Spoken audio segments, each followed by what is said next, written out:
By the end of this year, there will be nearly 1 billion people on this planet that actively use social networking sites.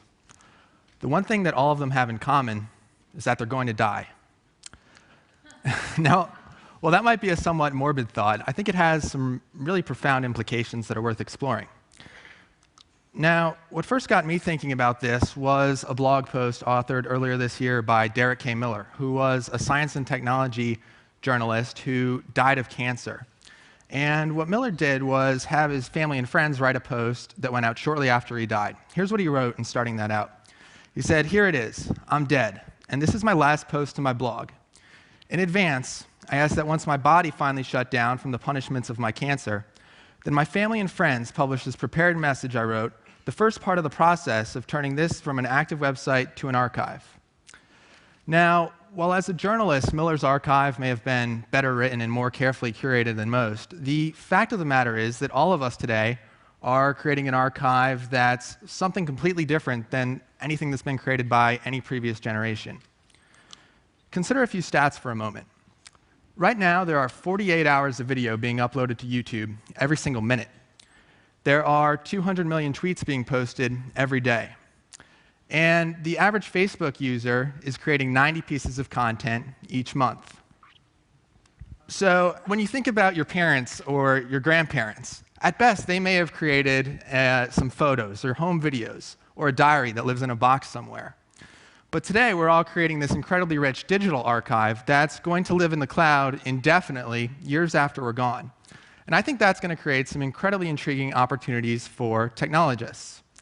Now, to be clear, I'm a journalist and not a technologist, so what I'd like to do briefly is paint a picture of what the present and the future are going to look like. Now, we're already seeing some services that are designed to let us decide what happens to our online profiles and our social media accounts after we die.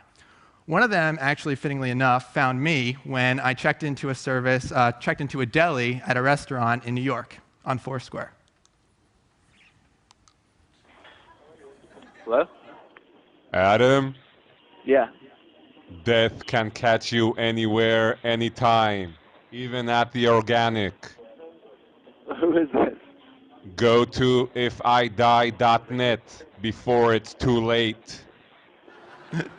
Okay. Kind of creepy, right? So what that service does, quite simply, is let you create a message or a video that can be posted to Facebook after you die. Another service right now is called 1000 Memories, and what this lets you do is create an online tribute to your loved ones, complete with photos and videos and stories that they can post after you die. But what I think comes next is far more interesting. Now, a lot of you are probably familiar with Deb Roy, who back in March demonstrated how he was able to analyze more than 90,000 hours of home video. I think as machines' ability to understand human language and process vast amounts of data continues to improve, it's going to become possible to analyze an entire life's worth of content, the tweets, the photos, the videos, the blog posts that we're producing in such massive numbers. And I think as that happens, it's going to become possible for our digital personas to continue to interact in the real world long after we're gone, thanks to the vastness of the amount of content we're creating and technology's ability to make sense of it all. Now, we're already starting to see some experiments here. One service called My Next Tweet analyzes your entire Twitter stream, everything you've posted onto Twitter, to make some predictions as to what you might say next. Well, right now, as you can see, the results can be somewhat comical.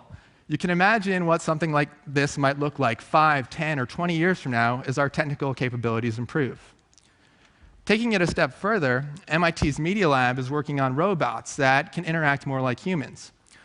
But what if those robots were able to interact based on the unique characteristics of a specific person, based on the hundreds of thousands of pieces of content that that person produces in our lifetime?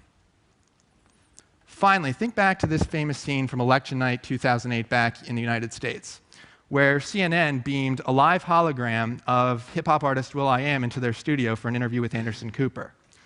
What if we were able to use that same type of technology to beam a representation of our loved ones into our living rooms, interacting in a very lifelike way based on all the content they created while they were alive?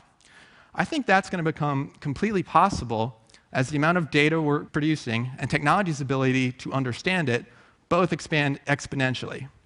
Now, in closing, I think what we all need to be thinking about is if we want that to become our reality. And if so, what it means for our definition of life and everything that comes after it. Thank you very much.